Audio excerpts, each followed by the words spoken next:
Unajua kuwa kuku 200 wa mayai wanaweza kukupatia mapato ya shilingi milioni 1,260,000 kila mwezi mfululizo kwa miaka 2 na kwa mtaji wa shilingi milioni 2,825,000 tu.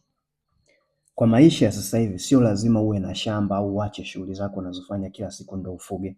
Kupitia programu yetu ya Urban Farm City ni rahisi hata ukiwa umelala au upo nje ya mkoa wa Tanga ulipo mradi au hata ukiwa nje ya Tanzania.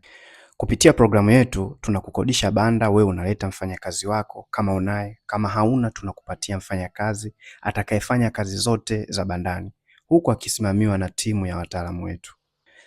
Na ikiwa una uwezo wa kufuga kuku 2,000 wa mayai, unaweza kukusanya mapato hadi milioni 12,600,000 kila mwezi mfululizo kwa miaka 2 kwa mtaji wa milioni 28,250,000 tu. Kumbuka, lengo la mradi huu ni kuzalisha mayai kwa ajili ya soko letu. Hivyo, tunanunua mayai yote yatakayozalishwa na kuku wako kwa bei ya makubaliano kati yetu, tena kwa mkataba. Ili kushiriki katika programu yetu, tafadhali fika shambani kukagua mabanda yaliyopo. Wahi, nafasi ni chache. Mradi upo Tanga, kijiji cha Mjasani, wilaya ya Mkinga, umbali kilomita 30 kutoka Tanga mjini. Tupigie 0776644040.